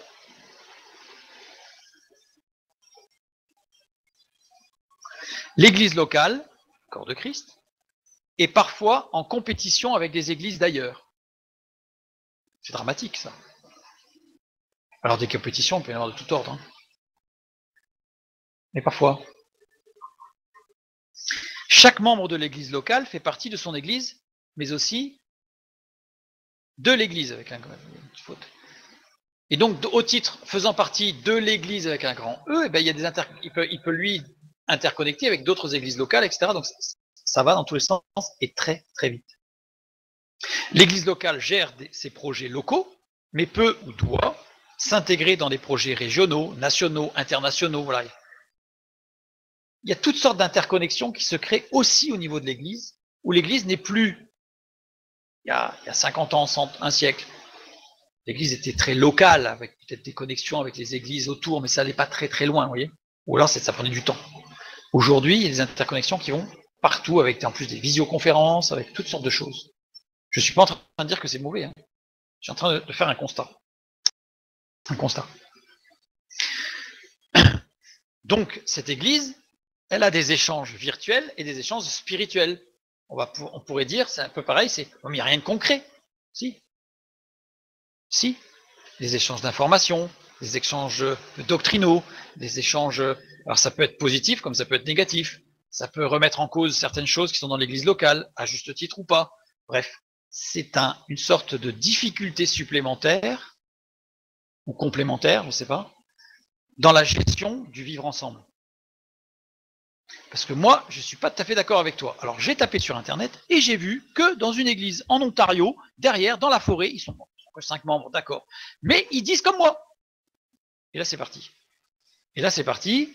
On peut arriver à des choses effroyables, à des divisions, à des conflits, à des guerres. Et donc ces échanges virtuels, ou virtuello-spirituello, je sais pas quoi, certains vont vous dire, oh mais bon, Non, c'est pas anecdotique. C'est dangereux, ça peut être très bien, c'est pour ça que je dis dangereux. Qui dit dangereux ne veut pas dire que c'est négatif, mais c'est dangereux. Un couteau, c'est dangereux, mais un couteau, c'est utile. Si on sait l'utiliser, c'est très utile. Une tronçonneuse, si on a du bois à couper, c'est très utile, mais c'est un outil dangereux. On ne fait pas n'importe quoi avec. Donc voilà, il y a des choses, il faut faire attention. Et on a des échanges avec tout le corps, comme dans un corps vivant. Mes cellules ont des échanges avec tout. Elles n'ont pas des échanges qu'avec mon cerveau. Elles ont des échanges avec tout le corps. Et dans l'Église, aujourd'hui, les échanges dans tout le corps de Christ sont possibles, faciles, rapides. Avant, l'Église locale se gérait en local seul, quasiment. Ça restait il y avait des fédérations, tout ça, mais ça restait très très local. Tout le monde n'est pas connecté, oui, mais il y en a quand même de plus en plus, et en particulier la jeunesse qui aujourd'hui est prise dans toutes sortes de choses, de mouvements spirituello nouveaux, qui en réalité les amènent dans les 3/4 des cas, les amènent loin de Dieu et loin de l'Église, dans des théories toujours plus fumeuses les unes que les autres, soi-disant au travers d'échanges qui sont virtuello-spirituels. Bref, en tout cas, ça casse et ça détruit beaucoup. Prenons un texte en Exode chapitre 18, les versets 13 à 22. Le lendemain, Moïse s'assit pour juger le peuple, et le peuple se tint devant lui depuis le matin jusqu'au soir. Le beau-père de Moïse vit tout ce qu'il faisait pour le peuple, et il dit, « Que fais-tu là avec ce peuple? Pourquoi sièges-tu seul, et tout le peuple se tient-il devant toi depuis le matin jusqu'au soir ?» Moïse répondit à son beau-père, « C'est que le peuple vient à moi pour consulter Dieu. Quand ils ont quelque affaire, ils viennent à moi. Je prononce entre eux, et je fais connaître les ordonnances de Dieu et ses lois. » Le beau-père de Moïse lui dit, « Ce que tu fais n'est pas bien. Tu t'épuiseras toi-même et tu épuiseras ce peuple qui est avec toi. Car la chose est au-dessus de tes forces, tu ne pourras y suffire seul. Maintenant écoute ma voix. Je vais te donner un conseil et que Dieu soit avec toi. sois l'interprète du peuple auprès de Dieu et porte les affaires devant Dieu. Enseigne-leur les ordonnances et les lois, et fais-leur connaître le chemin qu'ils doivent suivre et ce qu'ils doivent faire. Choisis parmi tout le peuple des hommes capables, craignant Dieu, des hommes intègres, ennemis de la cupidité. Établis-les sur eux comme chefs de 1000, chefs de 100, chefs de 50 et chefs de 10. Qu'ils jugent le peuple en tout temps, qu'ils portent devant toi toutes les affaires importantes et qu'ils prononcent eux-mêmes sur les petites causes, allègent ta charge et qu'ils la portent avec toi. Donc là, on a vu tout à l'heure qu'il y avait ce dirigisme avec Moïse qui était le centre de tout, qui portait tout, qui faisait tout, qui donnait des réponses à tout, qui savait tout, bref. Et là, au travers de la bouche de Jéthro, Dieu va donner une nouvelle direction. Et on voit un peu la même chose dans le Philippiens chapitre 2, verset 3. J'aurais pu prendre l'exemple aussi, je vous le mets à l'esprit et vous gardez-le à l'esprit et vous allez voir au fur et à mesure, de Salomon. Salomon, 2 femmes viennent le voir, parce qu'il y a un des bébés qui est mort. Il y en a une qui a échangé, qui dit que son bébé en fait a été échangé par l'autre. Bref, vous connaissez l'histoire. Et Salomon, à un moment donné, il réfléchit, il dit apportez-moi une épée, on va couper le bébé en deux, on va donner la moitié à chaque moment. Et il y a une des mères qui dit ah non, stop, donnez-lui, je ne le prends pas. Et il sait que c'est lui la mère, parce que son cœur a parlé. Vous allez voir que ça rejoint ce que l'on va voir maintenant. Philippiens chapitre 2, verset 3. Ne faites rien par esprit de parti ou par vaine gloire, mais que l'humilité vous fasse regarder les autres comme étant au-dessus de vous-même. Que chacun de vous, au lieu de considérer ses propres intérêts, considère aussi ceux des autres. Regardons d'un peu plus près. Vision collectiviste. On l'a vu tout à l'heure. Moïse, seul, qui sait tout, qui arrange tout, qui fait tout, qui gère tout, bref. Ne faites rien par esprit de parti, de groupe. Là, on a l'esprit collectiviste. Ne faites rien par esprit de groupe, séparé, qui se sépare de l'ensemble. Vision individualiste. Choisis des hommes intègres, ennemis de la cupidité. Donc, ils ne vont pas chercher eux, moi, MO3A, moi. C'est moi, parce que quand même, si j'ai été établi chef par Moïse, quand même, c'est que moi, je vaux le coup, quand même. C'est que je suis bon, quoi. Et donc, éloigne ces hommes-là, ces hommes qui seraient cupides, qui seraient individualistes, éloigne-les. Et on retrouve aussi ici, dans Philippiens, ou par vaine gloire, ceux qui cherchent leur propre gloire. Ce sont des individualistes, ça ne peut pas être des collectivistes. Donc là, on a les deux groupes. Et Dieu apporte une nouvelle vision.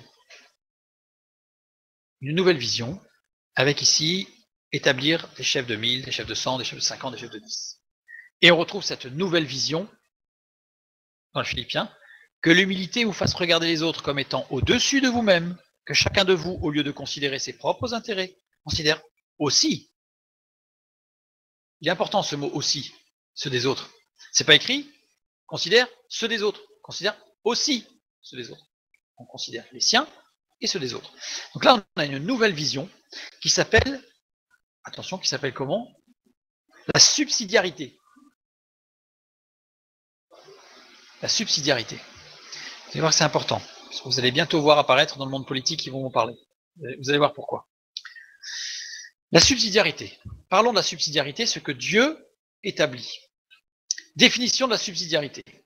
Maxime politique et sociale selon laquelle la responsabilité d'une action publique, lorsqu'elle est nécessaire, revient à l'entité compétente la plus proche de ceux qui sont directement concernés par cette action. Ça, c'est dans Wikipédia. Je l'ai mis parce que je souligne quand même, justement, dans ce mouvement de connaissances accessibles à tous, c'est une définition que l'on trouve dans Wikipédia et qui est très très bien faite. Tout l'article sur la subsidiarité dans Wikipédia, je vous conseille d'aller la voir, je ne sais pas qui c'est qui l'a écrit, mais c'est super. Bref, maxime. Maxime, ça veut dire que c'est un principe général. Un principe général. Politique, sens étymologique du mot politique ici, c'est désigne le fait de vivre ensemble. Ce n'est pas la politique telle qu'on la connaît aujourd'hui avec les hommes politiques, avec les débats politiques. C'est la politique au sens grec du terme, c'est-à-dire la façon de vivre ensemble, la manière de vivre ensemble. Donc le principe général du vivre ensemble, voilà, ça c'est la définition. Et quand on parle d'une action publique, c'est une action qui concerne les autres, pour le collectif, pour la société. L'inverse d'une action publique, c'est une action privée. Donc on n'est pas dans la fonction publique là. Hein, on n'est pas dans la fonction publique qu'on pourrait avoir comme les impôts, les choses comme ça, les centres des impôts, quoi. C'est vraiment une action qui concerne les autres, l'ensemble de la collectivité. La subsidiarité. Expliquons concrètement. Si un problème survient entre deux frères, eh bien ce problème doit se régler entre les deux frères. On ne va pas remonter jusqu'au chef d'État, parce qu'il y a Bertrand et Robert qui ne sont pas contents. Parce que quand ils jouent aux billes, il y en a un qui a des plus grosses que l'autre, ils ne vont pas aller voir le chef de l'État pour résoudre le problème. Ça se résout entre eux. On voit ça dans Luc chapitre 17 au verset 13, au niveau de la subsidiarité biblique. 3, oui. Si ton frère a péché, reprends-le, et s'il se repent, pardonne-lui. S'il a péché, on ne va pas aller voir le chef, ou le pasteur, ou le souverain sacrificateur, pour dire « Hey, il a péché, t'as vu ?» Bah, c'est différent. Donc ici, en tout cas, Jésus nous parle, nous dit, voilà, si tu as un problème avec ton frère, tu vas voir ton frère. On règle le problème au niveau où il est. S'il n'y a pas de solution à l'échelle N0, remarquez bien que je ne mets pas au niveau, il n'y a pas de niveau, c'est une échelle de groupe. C'est-à-dire qu'en fait, s'il n'y a pas de solution dans le petit groupe, alors on va chercher le grand groupe, sans qu'il y ait de notion de supériorité, de hiérarchie. C'est qu'on va chercher le grand groupe. Donc s'il n'y a pas de solution à l'échelle N0, là où il y a le problème, parce qu'il y en a un qui est de mauvaise foi ou j'en sais rien, à ce moment-là, Matthieu 18,16 s'applique, mais s'il ne t'écoute pas, prends avec toi une ou deux personnes afin que toute l'affaire se règle sur la déclaration de 2 ou de 3 témoins. En fait, on va chercher un groupe plus grand pour résoudre le problème. Si le problème ne se résout pas à l'échelle N1, en fait, on monte. Pas en hiérarchie, en groupe. Puisque la sagesse est dans le nombre des conseillers. Hein. On prend le verset suivant.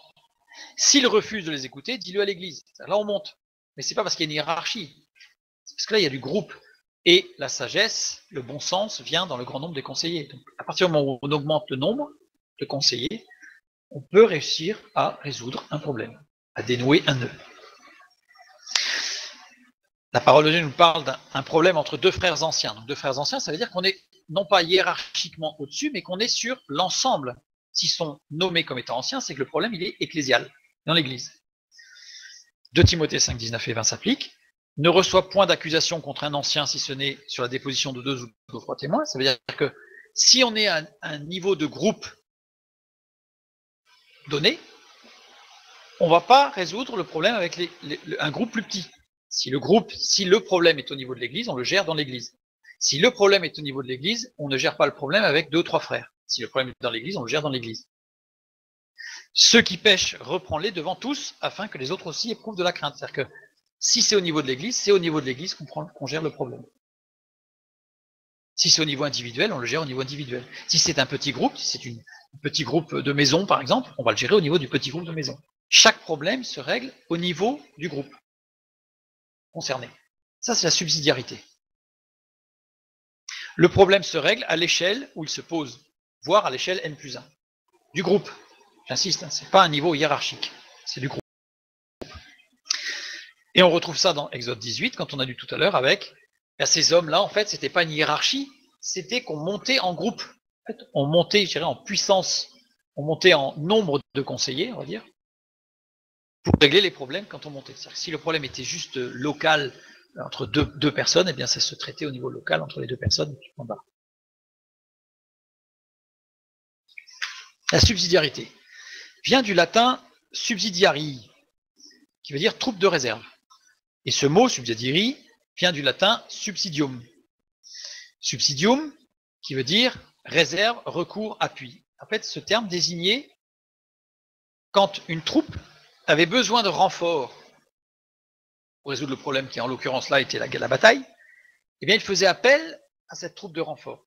Donc là, l'objectif, bibliquement, de la subsidiarité, quand il y a un souci, un problème, c'est de ne pas faire la guerre, c'est d'appeler des renforts en conseillers, spirituels, qui peuvent nous aider, frères et sœurs, pour résoudre le problème.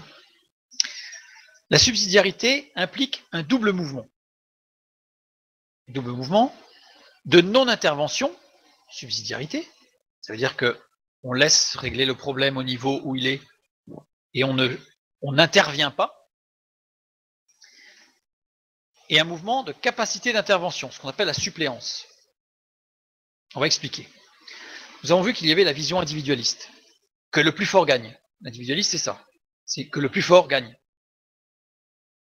Donc s'il y a un problème, s'il y en a un qui est faible et l'autre qui est fort, ben, c'est pas grave, que le plus fort gagne.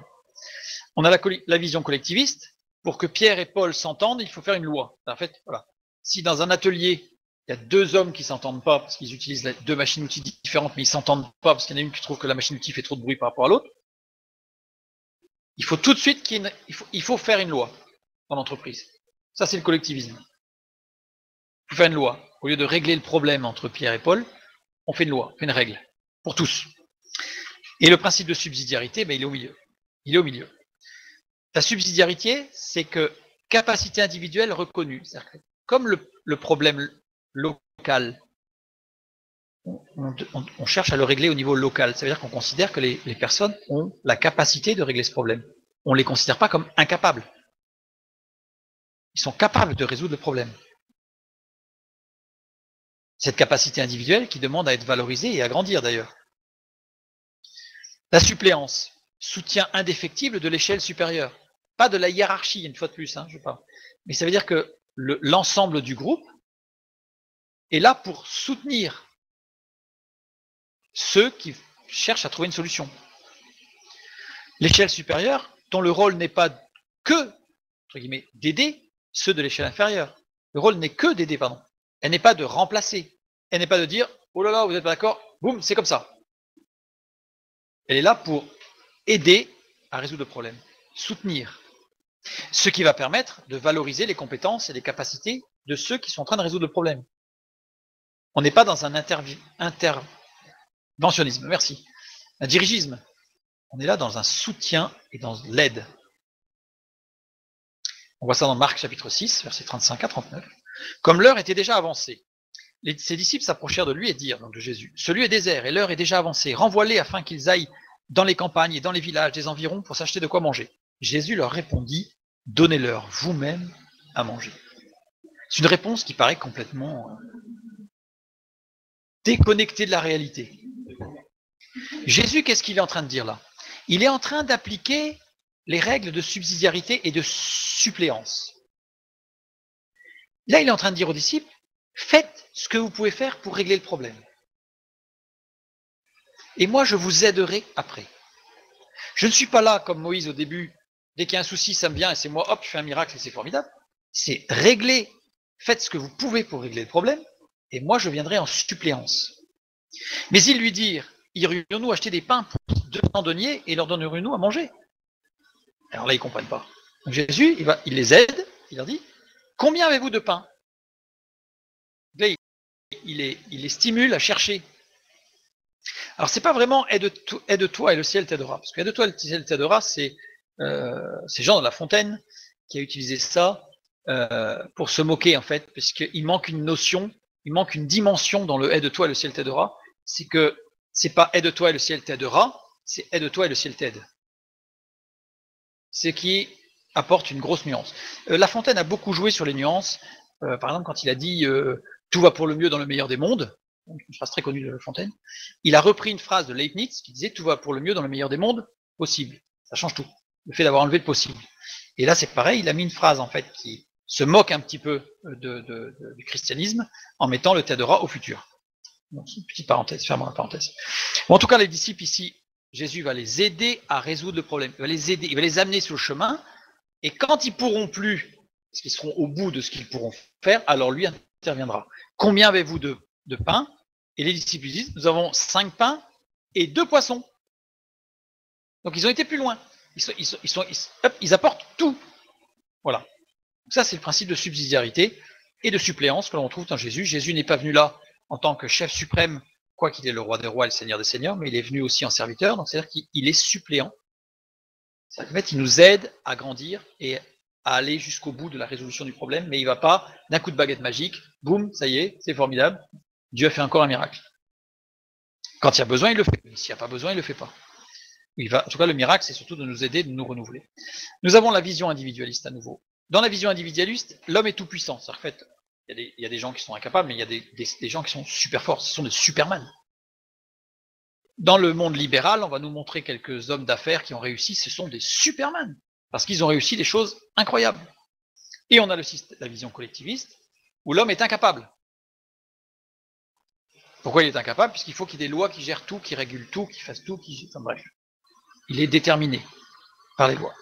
Et on a au milieu le principe de subsidiarité. Dans le principe de subsidiarité, j'ai des capacités. Je sais que j'ai des capacités, mais je sais que je suis limité. Le principe de subsidiarité, c'est reconnaître que j'ai des capacités, mais aussi que je suis limité. J'ai besoin des autres pour régler mes problèmes. Mais j'ai des capacités dont les autres ont besoin pour régler leurs problèmes. La subsidiarité, c'est quelque chose d'extrêmement liant au niveau de la société, au niveau de la communauté, au niveau des frères et sœurs dans l'Église. Le principe de subsidiarité, je ne suis pas Superman. Je ne suis pas Superman qui peut résoudre tous les problèmes parce que moi je sais, parce que moi je suis super fort. Alors moi je sais, alors je résous tout. Là c'est individualiste. Je ne suis pas un incapable totalement soumis et déterminé. Soumis à toutes les lois, parce qu'il me faut des lois moi, parce que sinon je ne peux rien faire. Comme ça je sais, je marche. Ça c'est la vision collectiviste dirigiste. Que lisons-nous dans Romains chapitre 7, verset 18? Ce qui est bon, je le sais, n'habite pas en moi, c'est-à-dire dans ma chair. J'ai la volonté, mais non le pouvoir de faire le bien. Donc là, l'apôtre Paul, il reconnaît, j'ai la volonté, donc il a des choses bonnes, et puis il a des choses qui limitent la loi du péché. Mais par ailleurs, dans Philippiens 4, 13, nous lisons, je puis tout par celui qui me fortifie. Donc celui-là même qui a écrit, j'ai la volonté, mais non le pouvoir de faire le bien, puisqu'il y a la loi du péché qui lutte en moi, il dit par ailleurs, je puis tout par celui qui me fortifie. Très souvent, on oublie le verset 14. Là, on a lu le verset 13. Que dit le verset 14? Cependant, vous avez bien fait de prendre part à ma détresse. Subsidiarité.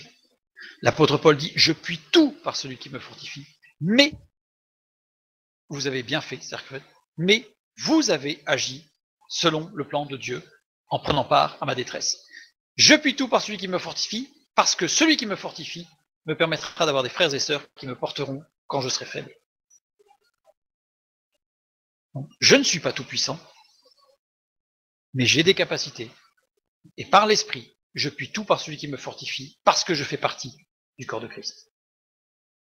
C'est ce que dit Paul. Dans la vision individualiste, les autres m'empêchent d'être libre. C'est ce qu'on a vu au début. Ma liberté s'arrête où commence la liberté de l'autre. Alors si la liberté de l'autre, elle commence loin, il ne me reste plus grand-chose, quoi. Les autres, c'est le vivre ensemble. Dans la vision collectiviste, la société m'empêche d'être libre, avec des lois. La société, c'est vivre ensemble. Il y a des règles, il y a des lois, je suis obligé de m'y plier. Je suis soumis, il faut que je sois soumis. Et si je ne suis pas content, je prends le pouvoir et je change les lois. C'est pour ça que tout ce qui va être révolution, vous allez le trouver essentiellement dans les sociétés collectivistes. Vous n'allez pas en trouver dans les sociétés libérales, capitalistes. Peu, très peu. Le principe de subsidiarité, je suis libre parce que je vis avec les autres. Et oui, c'est pas du tout la vision individualiste où les autres m'empêchent de vivre, c'est pas la vision collectiviste où la société m'empêche d'être libre. La subsidiarité, c'est je suis libre parce que je vis avec les autres. La preuve, les autres me permettent de faire ce que je ne peux pas faire sans me perdre. L'apôtre Paul le dit bien. Et quand je dis sans me perdre, pourquoi? On a lu tout à l'heure, si ton frère pêche, va le reprendre. Donc ça veut dire que si je ne me rends pas compte, mais que je vais sur un chemin de perdition, parce que j'ai des frères et sœurs, qui vont me dire, oh, attention. Et en même temps, ces frères et sœurs vont me porter quand je serai en moment de faiblesse, qui vont me permettre de résoudre mes problèmes, parce qu'eux auront la capacité de résoudre mes problèmes.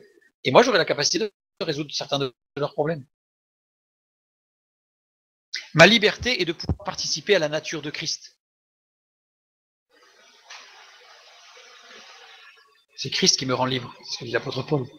Hébreux 3, 14. Car nous sommes devenus participants de Christ, pourvu que nous retenions fermement jusqu'à la fin l'assurance que nous avions au commencement, c'est-à-dire Christ. La liberté trouvée en Christ.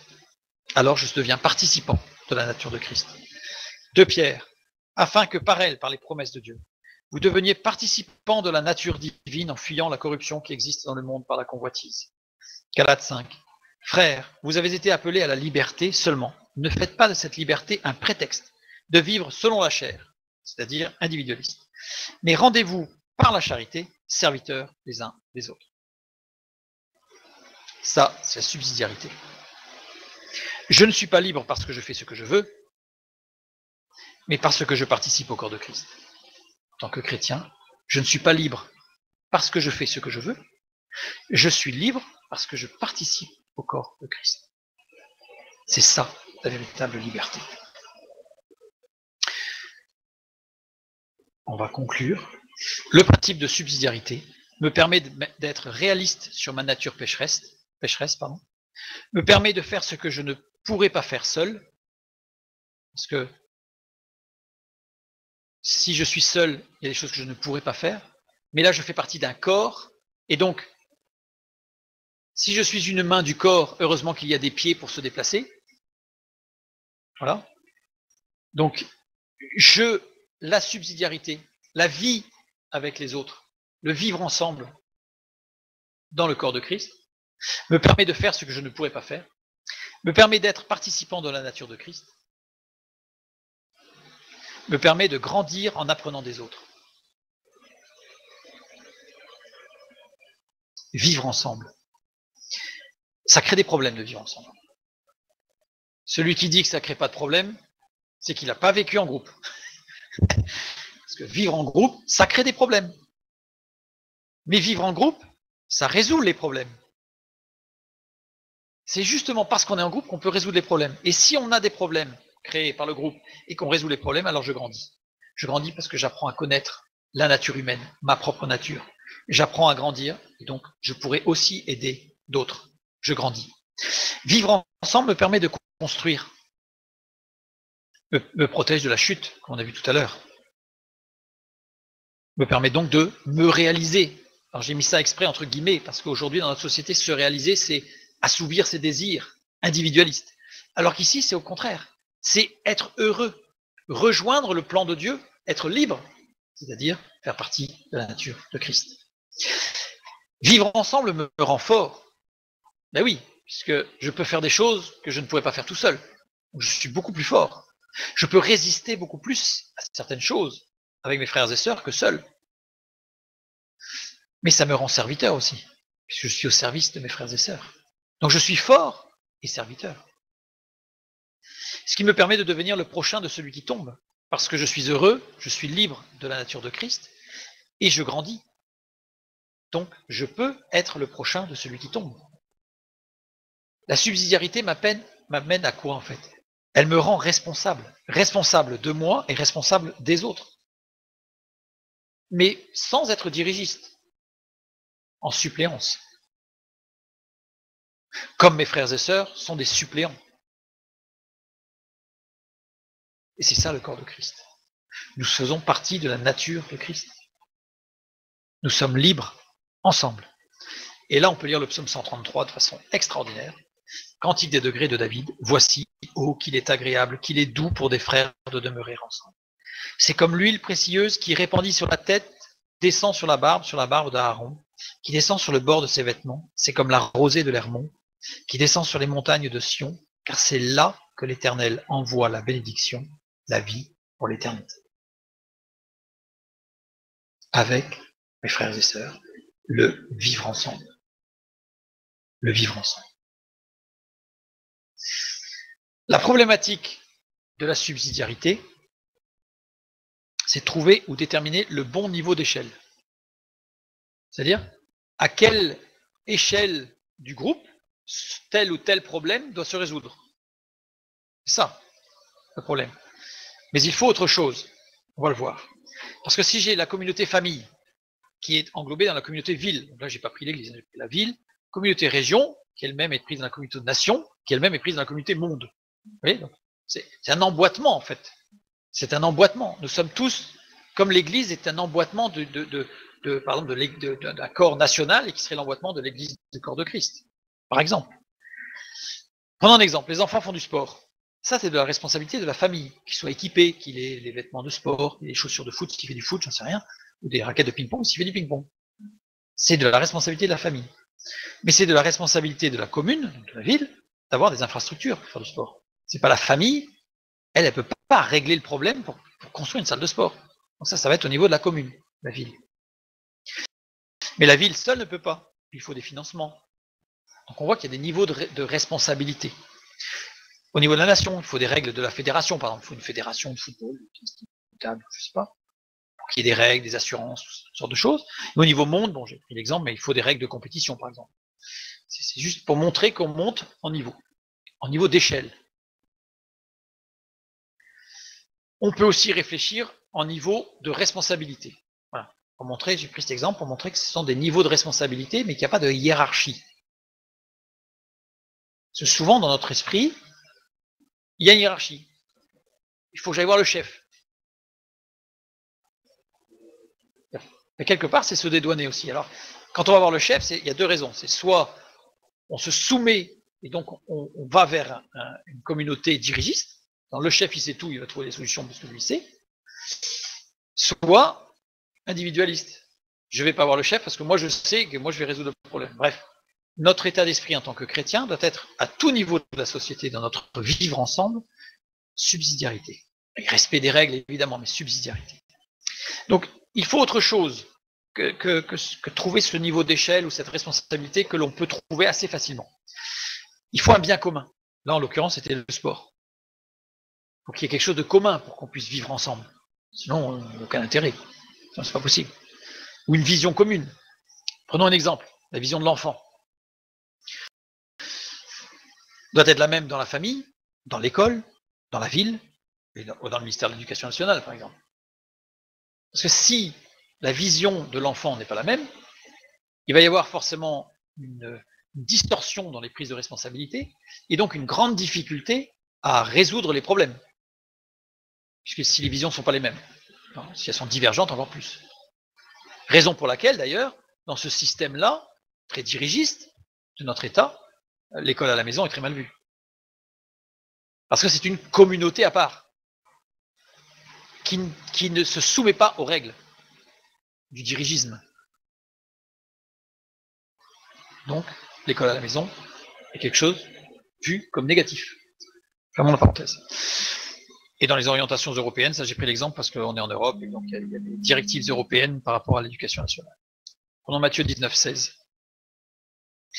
Et voici, un homme s'approcha et dit à Jésus, Maître, que dois-je faire de bon pour avoir la vie éternelle? Et il lui répondit, pourquoi m'interroges-tu sur ce qui est bon? Un seul est le bon.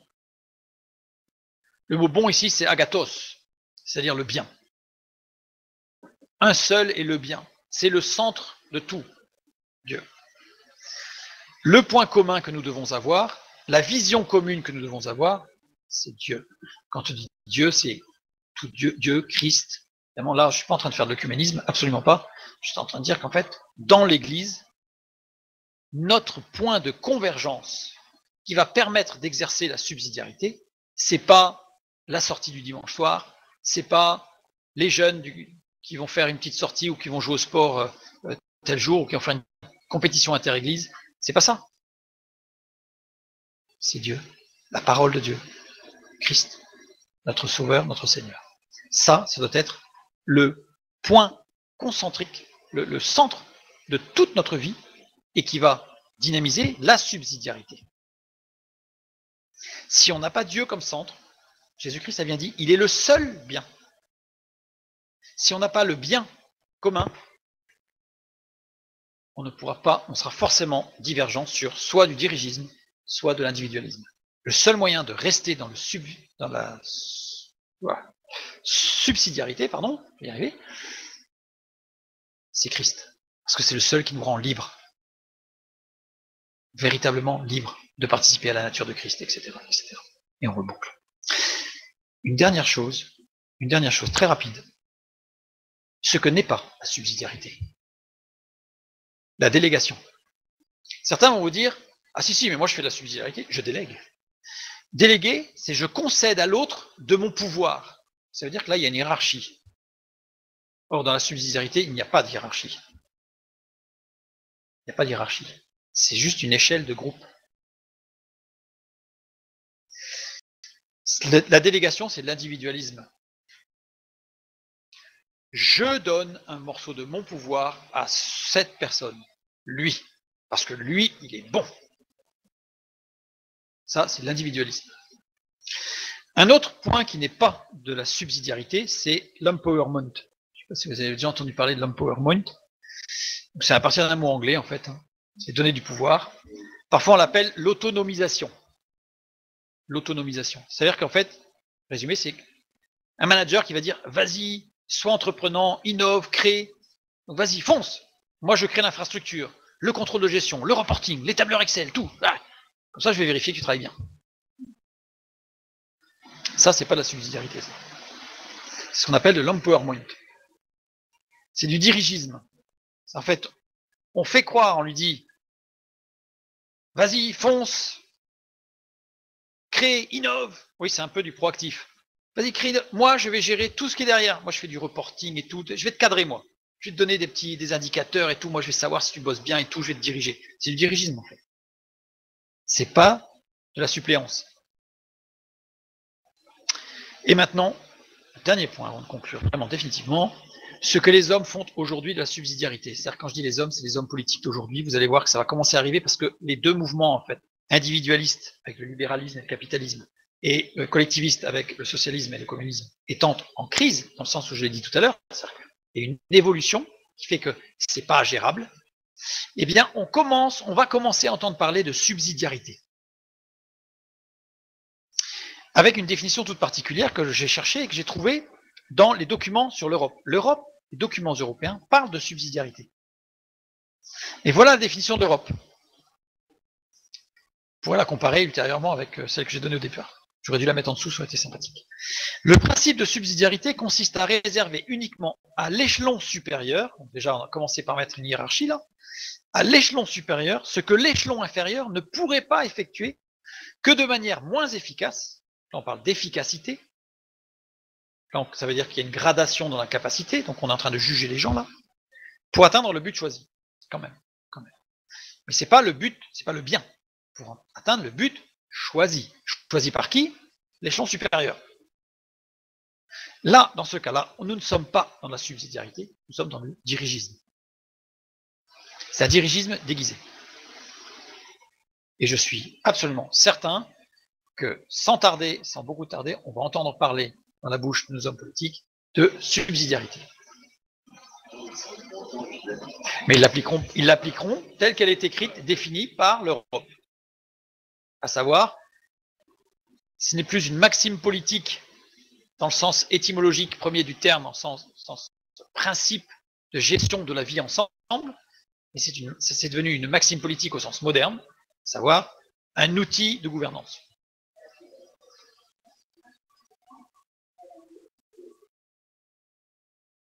Ah mais ça ce sera sur la fin des temps, on verra ça plus tard, parce que sinon là, on n'est pas couché. Voilà. Gardons à l'esprit que ce que Christ nous a enseigné, c'est non pas l'individualisme, non pas le dirigisme, mais la subsidiarité, pour que nous puissions vivre ensemble et nous épanouir ensemble, grandir ensemble et faire partie, être participants de la nature de Christ ensemble. Que Dieu vous bénisse et à bientôt.